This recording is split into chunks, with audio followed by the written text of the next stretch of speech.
Setara Institute for Democracy and Peace merilis survei terbarunya yang menunjukkan beberapa temuan mengkhawatirkan. Antara lain bahwa jumlah pelajar intoleran aktif di sekolah tingkat menengah atas, SMA, dan sederajat di 5 kota di Indonesia yang disurvei meningkat.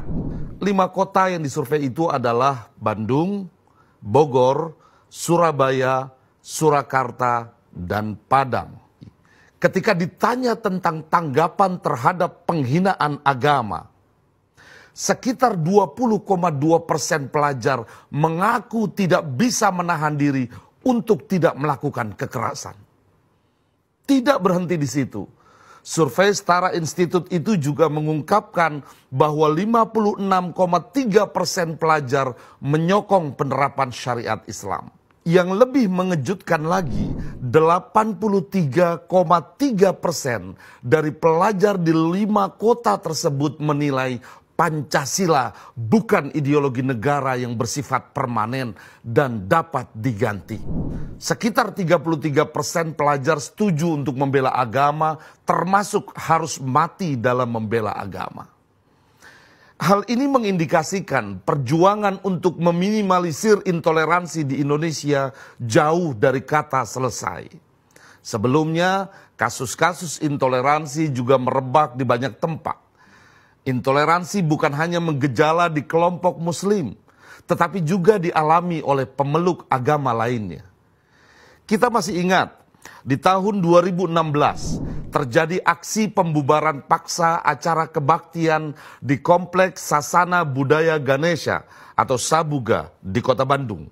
Kemudian sehari setelahnya ada penurunan paksa baliho Universitas Kristen Duta Wacana Yogyakarta karena menampilkan sosok mahasiswi berjilbab pada iklan penerimaan mahasiswa baru kampus itu. Selang 3 hari setelah insiden tersebut, 9 warga Muslim yang datang ke Kupang, Nusa Tenggara Timur untuk mengikuti acara keagamaan di Atambua, Belu, diusir oleh sekelompok orang yang mengatasnamakan Brigade Meo Timor. Intoleransi dan konservatisme bukan hanya terjadi pada anak muda dan pelajar saja. Di tahun 2018, PPIM Universitas Islam Negeri Syarif Hidayatullah mengeluarkan hasil penelitian bahwa 78% guru agama Islam setuju penegakan syariat Islam, termasuk penerapan hukum rajam, cambuk, dan potong tangan. Sementara dalam buku ajaran agama Islam sempat ditemukan muatan yang mengandung intoleransi dan bernuansa kekerasan. Ditambah lagi dengan temuan buku ajaran agama Islam yang memasukkan faham tokoh Islam dari Arab Saudi, yakni Muhammad bin Abdul Wahab yang dikenal sebagai pendiri ajaran Wahabi dalam buku ajar SMA kelas 11. Intoleransi lahir dari kejumawaan diri dan tidak mau menghargai pendapat dan menganggap dirinya, keyakinannya atau golongannya paling benar, sementara kelompok lain dianggap salah, sesat, bahkan kafir. Intoleransi adalah buah dari kesombongan dan ketidakpedulian dengan eksistensi orang lain, bahkan dianggap sebagai gangguan atas keyakinan dirinya. Sikap intoleransi yang merebak di mana-mana, bahkan menggejala di anak muda dan pelajar Indonesia, tidak boleh dibiarkan. Setiap orang yang hidup di negara Indonesia harus dijamin keamanannya dan terbebas dari rasa takut atas gangguan orang yang berbeda keyakinan.